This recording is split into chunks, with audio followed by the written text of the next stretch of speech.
पलेवाला यस्तो खच्याक पालेको छ हामीले चाहिँ खाना लाग्यो काटेर भइरहेको छ बाबाले हेर्नु सिकालले यस्तो चट्ट पालेको सिकाले खुट्टा समातेर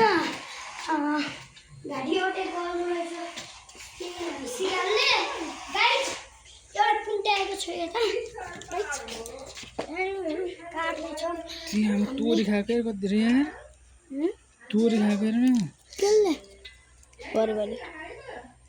तोरी भने के होला तोरी खाएको छ तेल निकाल्दो छ धान पनि खालो छ एउटा धान तोरी खाएको छ परिवारले मम्मी यसले त तोरी खाहा ए हेर्यो पर्यो धान तोरी खाएको छ यसले यहाँ हेर्नु कति पानीले खान्छ त मकै नि भेटिएर चाहिँ एउटा त मकै पनि खाँदैछ जान पानीले खान्छ पानी मम्मी पेन बाबा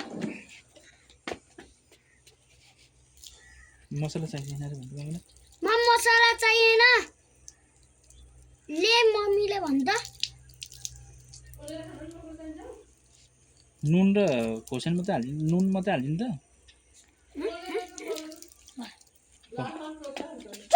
यहाँ लो उल्यो त खुर्पा ले कान्छी उल्यो त बाबु के खुर्पा कि उ जे काट्ने मारा त्यो अघि मारा हानेको काट्ने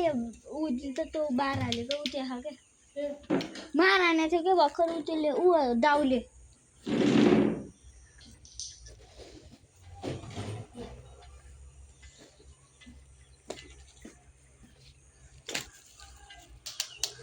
मरेको हो खानु त मारेको हो त केही नि फरक पर्दैन नि त खाला हुन्थ्यो ल आफै मरेको हो खानु हुन्थ्यो नि त वाउ के दालिया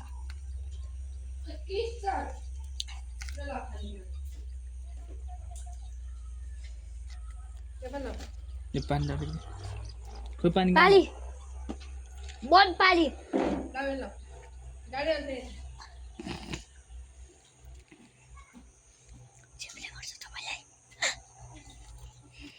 जान पानी अनि ल्याउँदै हुन्छ ए खान्छौ कुन छोड तिमीले खान्छौ प्रतीक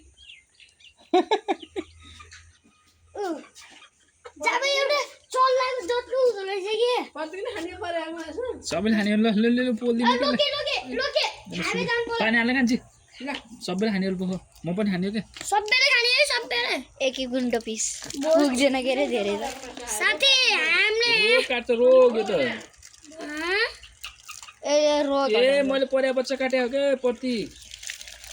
बच्चा हैन यो त माउ हो माउ हो कि के हो बाबा छी म पनि काट्छु नि एकचोटि खसी एकचोटि म यसलाई अहिले यो यतिकै खान मिल्छ है